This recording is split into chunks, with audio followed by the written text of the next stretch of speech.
Schön, dass Sie wieder mit dabei sind bei einer weiteren Folge von TJ's Technology Tuesday. In dieser Episode einmal einen Vortragsausschnitt einer Keynote, die ich vor kurzem gehalten habe, zum Thema künstliche Intelligenz. Ich wünsche Ihnen viel Spaß dabei. Looking to realistic ideas and realistic use of technology. Another nice example is self-driving cars. Don't know if anybody of you has already driven a Waymo car in San Francisco. Anybody who has already taken a drive? I see some drives there. I hear a lot of Germans who say self-driving cars. I would never go into a self-driving car. What they did is they just, don't be dogmatic, be pragmatic. So they now have more than 41 million kilometers with self-driving cars in San Francisco and in Waymo and the other cities. So in that time, they had 11 crashes. They compared it to regular ones, and they are above the 100. And yes, of course, a human being would never be so stupid like a Tesla to drive into a white lorry. But an artificial intelligence would never be so dumb to have a look on the smartphone and crash on the preceding car. Actually, I have a very good friend of mine who's living in San Francisco, and he says, I have a very simple strategy. When I want to cross the street, I always have a look, is this a real driver or is it a Waymo? The moment it's a real driver, he stops. The moment it's a Waymo, he crosses the street. Because he knows the Waymo car has seen me before I saw it. So artificial intelligence is making different mistakes. And we have to understand to say, yes, artificial intelligence is making mistakes we as human would never do. But in most of the systems, the bottleneck is not technology. Like my team always says, boss, it's not the system, it's the man who's sitting behind the system. You're the problem. And looking into how we judge technology, there's a very smart company and a hype cycle, you probably heard it, so the Gartner company. And they're always looking into how are expectations on technology developing over time. And I always compare it a bit to driving a bicycle. So who of you has children? So we see some hands. Who of you ever have been a child? So I assume now you're in the game. So, and I still remember when I got a bicycle at my birthday. So, of course, I was excited to say, a bicycle, yeah, I love it. I can explore the world. Everything is possible with my bicycle. And then came step number 2. I will never ride a bicycle again. I always crash it and nothing. And of course, my father was smart enough to say, okay, give it another try. And I assume some of you can align with that experience. And probably bicycle driving is not as exciting as it was when I received my first bicycle. But now I can even move very productively with that and still have some fun. And that's also when you look into technology. Nowadays, nobody talks about metaverse. So metaverse was the big thing before artificial intelligence. So 3 years ago, if I would have said, I'm going to a conference, said, conference? That is 1980. We are meeting in the metaverse. We all have artificial intelligence. We have VR glasses. We have AR glasses or virtual reality, artificial augmented reality. We all have them. Nobody is going to meet. Apple Vision Pro came, and now, while the press is now writing, Apple Vision Pro is a flop, Porsche is implementing it into their car dealerships. So next time you get your next 911, so you see the one in black and you say, okay, that's a bit boring. How does it look in yellow? No problem. You get an Apple Vision Pro, and then you can shift the color. Or while other people are saying, metaverse and Apple Vision Pro is dead, Lufthansa is using it to train their in-cabin personnel. They can decide, do I want to have a friendly guest or an unfriendly guest, and have a very realistic training experience. This is what I always say. So summing up that together, what are the biggest mistakes in terms of why technology is usually increasing complexity, increasing costs, but not productivity? It's three things. Number one, tools for fools.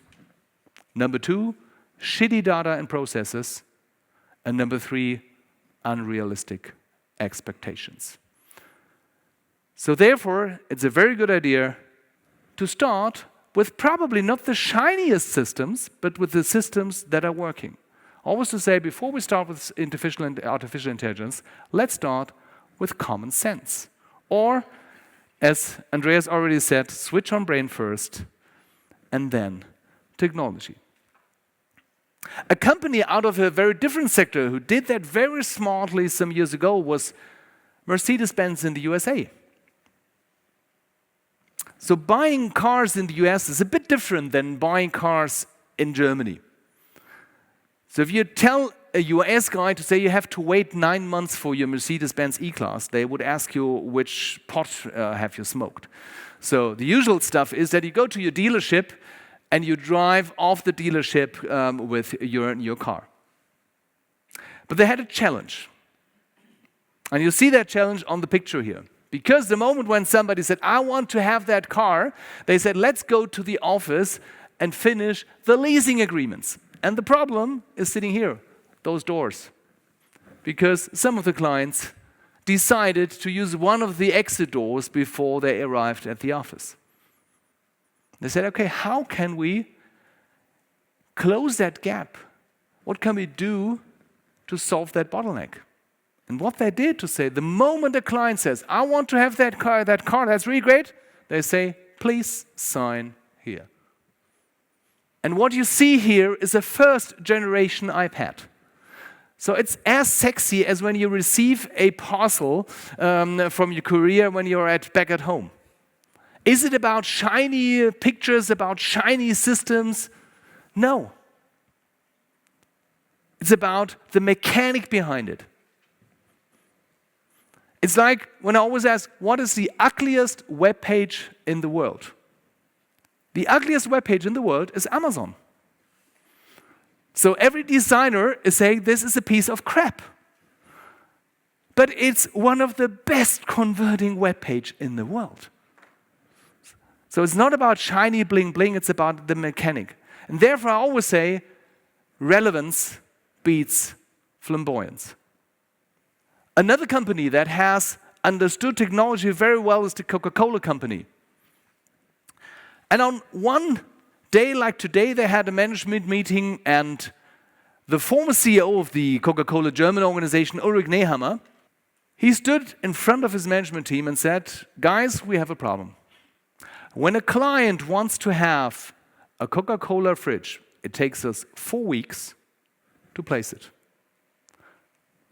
4 weeks where the client is making no turnover, we are making no turnover, and competition can jump in.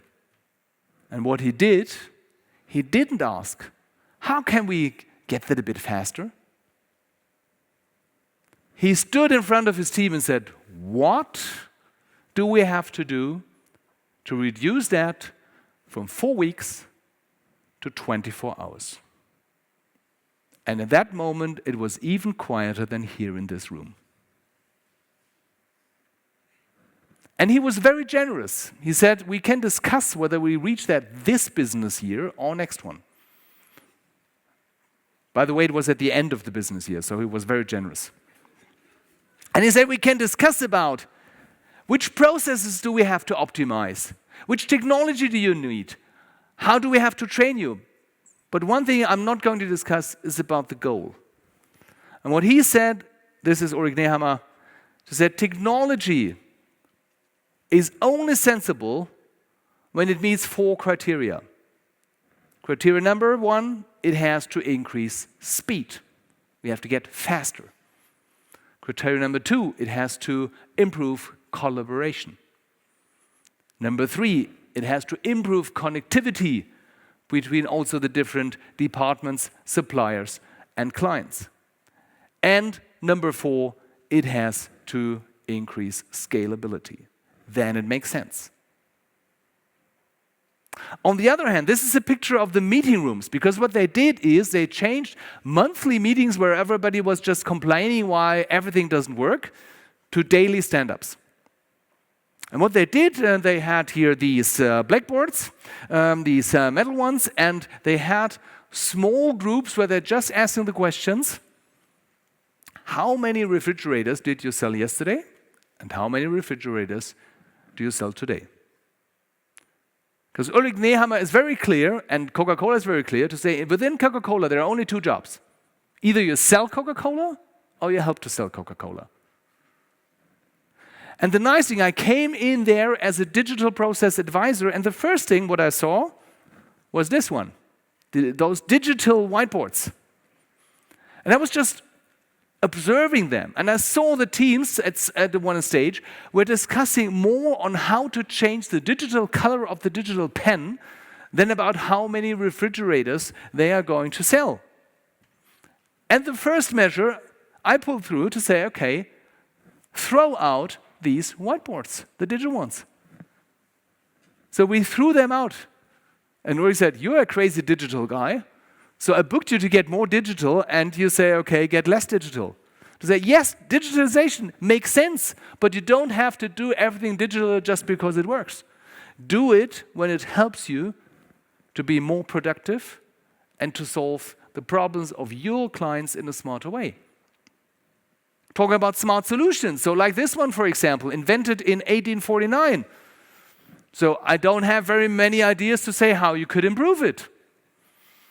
So for example, breathing, kind of a very old concept, but don't think whether it's sensible to change it. On the other hand, when you're looking into, like a friend of mine posted that in May to say, what is a solopreneur doing on a Sunday morning in May? I said, Jens, I think we have to talk. Because there are solutions like Get My Invoices, for example, where you can automate those stuff, and where you also as a service provider can say it's not about booking any receipts. This is something that artificial intelligence can do even smarter and more efficient today. Your role is a different one as an advisor. So it's important to understand strategic IT in terms of to say which are the goals you want to achieve, like Coca-Cola, to make more turnover. How do we have to adjust our processes to deliver those coolers faster? And how do we have to use technologies, which technologies do we use, and need to achieve that? It also, of course, makes sense to think it from the other end. To say, okay, there was, for example, a new technology where they saw, okay, the iPad is able to measure exactly the dimensions which are available for the refrigerator. So one of the issues they had were to say, okay, a lot of refrigerators came even before the 4 weeks. The problem was just they were 2 millimeters too wide. So they said, hey, iPad can measure that. We can optimize their process to achieve our goals. So it's both ways, but it should always be with a strategic focus. And therefore, tools and gadgets are important, like I stated in the beginning, but always embedded in a strategic process. Ja, ich hoffe, Sie konnten den einen oder anderen vor allen Dingen Umsetzungsimpuls aus diesem Vortragsmitschnitt mitnehmen. Sollten Sie für Ihre nächste Veranstaltung einen informierenden, einen inspirierenden, einen bewegenden Redner suchen, der Ihre Mannschaft, der Ihre Vertriebspartner, Ihre Servicepartner begeistert, inspiriert und vor allen Dingen in die Umsetzung bringt, dann freue ich mich sehr, wenn Sie mich ansprechen. Dann spreche ich gerne auch als Keynote-Speaker, als Workshop-Verantwortlicher oder in anderen Formaten für und mit Ihren Kunden. Mit Ihren Kunden spreche ich natürlich dann auch nicht nur die eine Stunde, wo ich einen Vortrag halte, sondern ich bin bei den Veranstaltungen den ganzen Tag mit dabei, sodass Ihre Teilnehmer hinterher sagen, wow, das war aber ein toller Service. Genau das ist meine Idee, seit ich 1988 bei Nixdorf begonnen habe, das Thema Digitalisierung, Vertrieb und Produktivität zusammenzubekommen, aber das Ganze auch mit Spaß, mit Motivation, so dass neue Technik keine Angst erzeugt, sondern dass die die Teilnehmenden Lust auf Digitalisierung, Lust auf KI haben. Ich freue mich sehr, wenn ich auch Ihre nächste Veranstaltung dementsprechend bereichern kann. Ihr Thorsten Jekel.